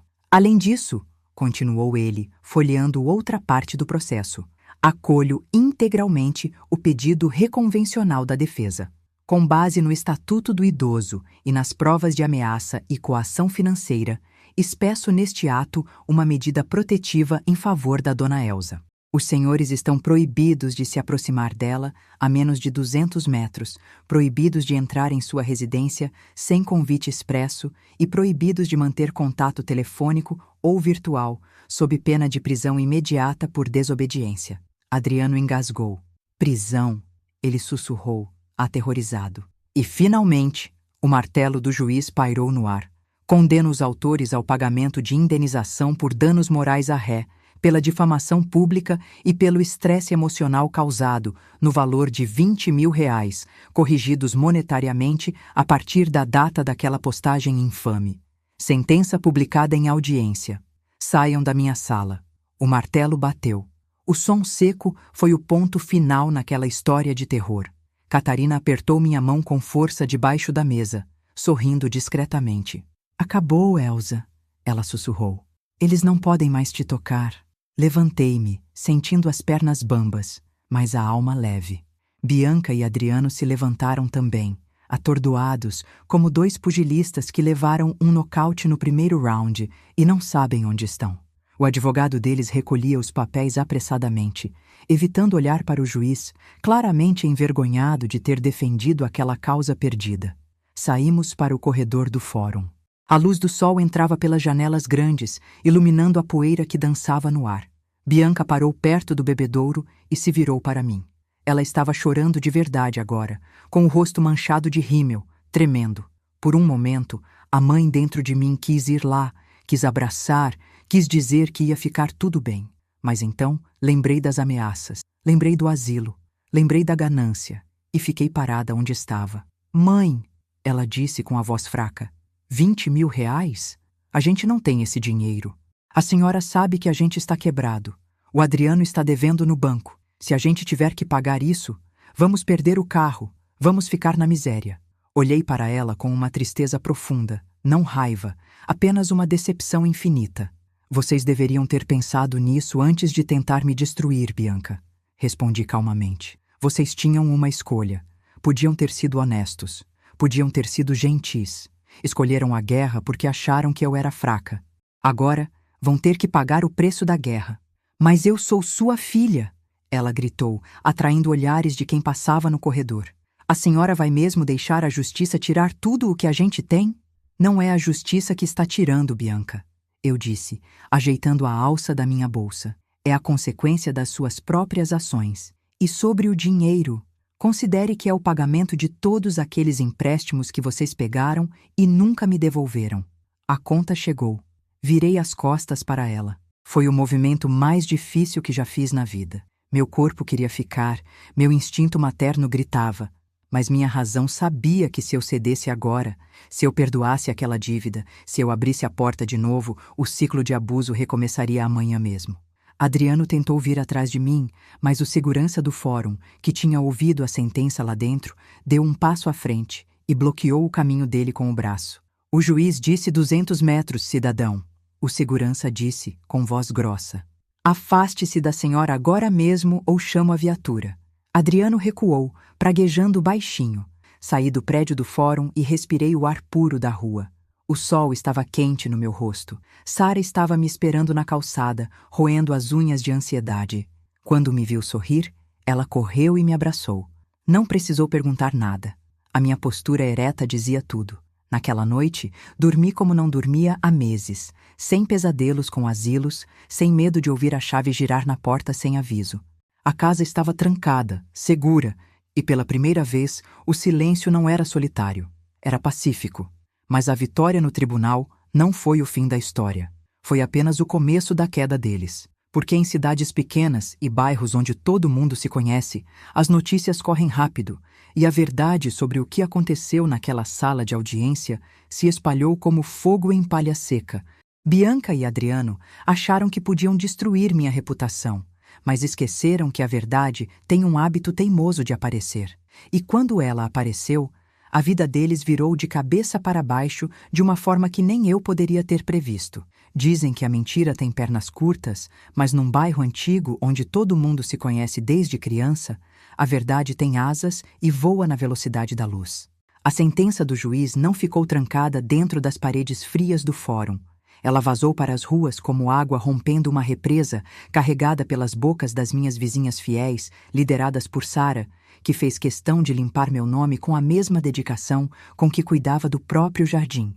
Se antes as pessoas desviavam o olhar quando eu passava, agora elas paravam para me cumprimentar com um respeito renovado e muitas vezes com um pedido de desculpas silencioso no olhar. Aquela vizinha da padaria, a mesma que tinha me confrontado com as mentiras de Bianca semanas antes, veio até o meu portão com um bolo de fubá ainda quente nas mãos, gaguejando desculpas, dizendo que não sabia onde estava com a cabeça para acreditar que uma mulher honesta como eu, que sempre pagou as contas em dia e varreu a própria calçada, poderia ter se tornado a vilã da história. Eu aceitei o bolo e as desculpas, pois não tenho espaço no coração para guardar rancor de quem foi enganado, mas mantive minha postura. Perdoar não significa esquecer, significa apenas não carregar o peso do ódio. Enquanto minha reputação era restaurada tijolo por tijolo, a vida de fachada de Bianca e Adriano desmoronava em praça pública, exposta ao sol do meio-dia. A condenação financeira foi o golpe de misericórdia que o estilo de vida insustentável deles precisava para ruir. Com as contas bancárias bloqueadas judicialmente para garantir o pagamento da minha indenização e das custas do processo, a bolha de crédito em que viviam estourou. Aquele carro de luxo brilhante que Adriano exibia com tanto orgulho e que estacionava na minha vaga sem pedir, foi levado pelo banco numa manhã de terça-feira, rebocado na frente de todos os vizinhos curiosos que espiavam pelas cortinas. Disseram-me que Bianca chorou na calçada, gritando com o motorista do guincho, numa cena humilhante que destruiu qualquer resto de dignidade que ela tentava manter. Eles tiveram que se mudar do apartamento caro alugado no centro para um lugar menor, num bairro mais afastado, fugindo dos olhares de julgamento e das dívidas que se acumulavam como folhas secas no outono. Mas a maior mudança não aconteceu na vida deles, e sim na minha. Com a medida protetiva em vigor e o telefone finalmente silencioso, minha casa deixou de ser um campo de batalha e voltou a ser meu santuário. Pela primeira vez em anos, eu não sentia aquele aperto no peito ao ouvir um carro parar lá fora. Não sentia medo de atender o telefone e ouvir cobranças ou manipulações. O dinheiro da minha aposentadoria, aqueles R$ 3.000 que foram o estopim de toda a guerra, começaram a cair na minha conta religiosamente todo mês, e pela primeira vez eram todos meus. Não havia empréstimos forçados, não havia chantagens emocionais, não havia faturas de cartão de crédito de terceiros para pagar. Comecei a usar aquele dinheiro para mim. Algo que parecia um pecado no começo, mas que logo se tornou uma libertação. Contratei um pintor e mandei pintar a sala de um tom de pêssego suave que eu sempre quis, mas que Bianca dizia ser cafona. Troquei as cortinas velhas por outras de linho claro que deixavam a luz entrar. Comprei roupas novas que não eram de liquidação.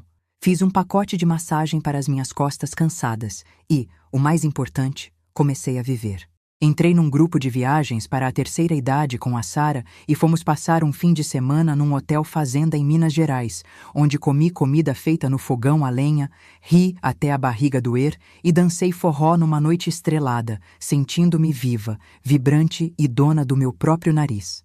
Descobri que a solidão que eles usavam como ameaça para me controlar não era um castigo, era uma solitude abençoada. Eu não estava sozinha. Eu estava comigo mesma, e eu era uma ótima companhia. Cerca de 6 meses depois do julgamento, numa tarde de outono em que as folhas das árvores cobriam as calçadas de dourado, eu estava no supermercado escolhendo laranjas quando vi Bianca. Foi um encontro acidental, num corredor estreito de produtos de limpeza, e meu coração falhou uma batida por puro reflexo condicionado. Ela estava diferente. O cabelo, sempre impecável e tingido de loiro caro, estava com a raiz escura aparecendo e preso num coque mal feito. As roupas de marca tinham dado lugar a uma calça jeans comum e uma camiseta desbotada. Ela empurrava um carrinho com poucas coisas, itens básicos de marcas baratas, e parecia 10 anos mais velha do que realmente era, com o rosto marcado pela amargura e pelo estresse financeiro. Quando ela me viu, parou o carrinho bruscamente. O instinto dela foi abrir a boca, talvez para pedir, talvez para agredir, talvez para chorar, mas então ela lembrou. Lembrou do juiz, Lembrou da ordem de restrição de 200 metros, lembrou das câmeras, lembrou da indenização que ainda estava pagando parcelado com juros. Vi a luta interna nos olhos dela, o desejo de quebrar a barreira colidindo com o medo real das consequências. Ela olhou para as laranjas na minha mão, olhou para o meu rosto sereno e bem cuidado e abaixou a cabeça. Não disse uma palavra. Deu meia volta com o carrinho e saiu pelo outro lado do corredor, fugindo de mim. Fiquei parada ali por um momento, segurando a fruta cítrica, sentindo um misto de tristeza e alívio. Tristeza porque nenhuma mãe quer ver a filha derrotada pela vida. Quer ver o fruto do seu ventre reduzido àquela figura apagada e fugidia. Mas alívio. Um alívio imenso e profundo, porque pela primeira vez a dinâmica tinha se invertido. Ela não tinha mais poder sobre mim. Eu não era mais a velha frágil que ela podia intimidar. Eu era a mulher que tinha traçado uma linha na areia e defendido seu território. Terminei minhas compras com calma, paguei com meu próprio cartão, chamei um táxi e voltei para a minha casa limpa, silenciosa e segura. Naquela noite, sentada na varanda vendo a lua cheia, peguei o caderno onde eu tinha anotado todas as memórias ruins para o processo. As páginas estavam cheias de dor, de datas de empréstimos não pagos, de transcrições de gritos. Olhei para aquilo e percebi que não precisava mais daquele registro. Aquela pasta preta tinha cumprido seu papel de escudo e espada. Tinha me salvado quando eu precisei. Mas agora ela pertencia ao passado. Não joguei fora, claro. A prudência me ensinou a guardar documentos importantes por 5 anos, mas guardei-a no fundo da gaveta mais alta, longe dos olhos, longe do coração. Decidi que o resto das páginas daquele caderno seriam usadas para outra coisa. Peguei uma caneta nova e na primeira folha em branco escrevi: coisas que eu quero fazer antes dos 80 anos. A lista começou a crescer rápido. Aprender a pintar aquarelas, visitar o mar no Nordeste, plantar uma horta de temperos, ler todos os livros clássicos que nunca tive tempo. A vida não tinha acabado aos 70. Na verdade, sem o peso morto da exploração familiar, parecia que ela estava apenas começando de verdade. E enquanto eu escrevia meus novos sonhos, o telefone tocou. Não era cobrança, não era ameaça. Era Sara me chamando para tomar um chá e comer bolo de milho. E eu fui, sorrindo, porque agora eu só atendia quem trazia doçura para a minha vida. 2 anos se passaram desde aquele dia no tribunal, e se você entrasse na minha casa hoje, talvez nem a reconhecesse. As paredes, antes bege e neutras, agora ostentam aquele tom suave de pêssego que eu sempre quis. O jardim dos fundos, que eu regava apenas por hábito, transformou-se numa pequena selva particular de orquídeas e temperos, vibrante e cheia de vida, exatamente como eu me sinto por dentro. Aquele silêncio opressor que eu tanto temia antes, achando que era o som da solidão, revelou-se ser apenas a paz que eu precisava para finalmente me ouvir. Numa manhã de terça-feira, a mesma terça-feira que eu costumava reservar para a faxina pesada e para esperar visitas que nunca vinham, o carteiro tocou a campainha. Ele me entregou um envelope simples, sem remetente no verso, mas eu reconheci a caligrafia imediatamente. O D maiúsculo de Dona Elsa tinha aquela curva pretensiosa que Bianca aprendera no colégio de freiras que eu paguei com tanto sacrifício. Sentei-me na varanda com a carta nas mãos, sentindo o papel áspero sob os dedos. Meu coração não disparou. Minhas mãos não tremeram. Não havia medo, apenas uma curiosidade distante, como quem observa uma tempestade antiga que já passou e não pode mais molhar a roupa no varal. Abri o envelope com calma, usando a faca de manteiga que estava na mesa do café.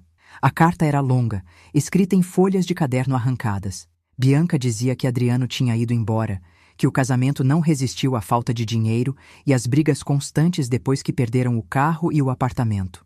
Ela contava que estava morando num quartinho alugado, trabalhando numa loja de sapatos no centro, ganhando comissão.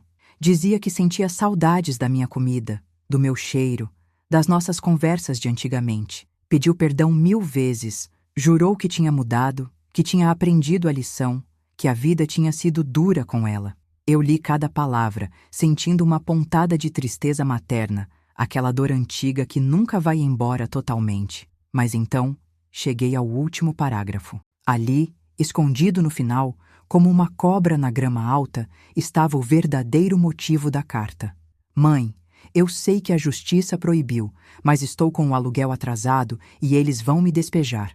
Se a senhora pudesse me adiantar só R$ 500, eu juro que devolvo no mês que vem. Suspirei, dobrando o papel cuidadosamente. Não havia mudado nada. O cenário tinha mudado. Adriano tinha ido embora. Mas a essência do pedido era a mesma.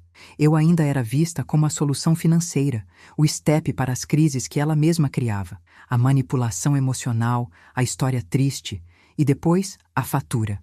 Levantei-me e caminhei até o escritório, o antigo quarto de hóspedes que transformei no meu ateliê de costura e leitura. Abri a gaveta funda onde a famosa pasta preta repousava, agora coberta por uma fina camada de poeira do tempo. Coloquei a carta de Bianca lá dentro, junto com os extratos bancários antigos e a sentença do juiz, não para usar contra ela, mas para me lembrar de que o amor não é um cheque em branco e que a saudade não pode ser usada como moeda de troca. Não respondi à carta, não mandei o dinheiro. O silêncio foi a minha resposta, e foi a resposta mais amorosa que eu poderia dar naquele momento, porque financiar a irresponsabilidade dela seria impedir que ela crescesse, mesmo que tardiamente. Naquela tarde, Sara veio me buscar. Estávamos com as malas prontas para a nossa viagem ao litoral do Nordeste, aquela que eu tinha colocado na minha lista de desejos. Enquanto trancava o portão da frente, olhei para a minha casa uma última vez. Não era mais a casa de uma viúva solitária esperando a morte. Era a base de uma mulher que tinha redescoberto a vida aos 70 anos. Entrei no táxi, onde Sara já me esperava rindo, segurando 2 chapéus de palha. "Pronta para ver o mar, Elsa?" ela perguntou, segurando minha mão. Sorri, sentindo uma leveza que eu não sentia desde os meus 20 anos. Mais pronta do que nunca, minha amiga. O carro arrancou, deixando para trás o bairro, as memórias ruins e a velha Elsa que tinha medo de dizer não. Eu aprendi, da maneira mais difícil, que a família nem sempre é aquela onde nascemos ou a que criamos, mas sim aquela que nos respeita, nos acolhe e celebra nossa existência sem exigir nada em troca. E enquanto o táxi dobrava de esquina em direção ao aeroporto, percebi que não tinha medo do futuro. A pasta preta estava guardada, mas a minha vida... a minha vida estava apenas começando a ser escrita, e desta vez a caneta estava firme na minha mão. Gostou da história? Então compartilhe a sua opinião nos comentários. O que faria diferente, de onde está me ouvindo e que nota essa história merece. E não esquece de se inscrever no canal, isso me ajuda a continuar trazendo conteúdos como esse. Até a próxima!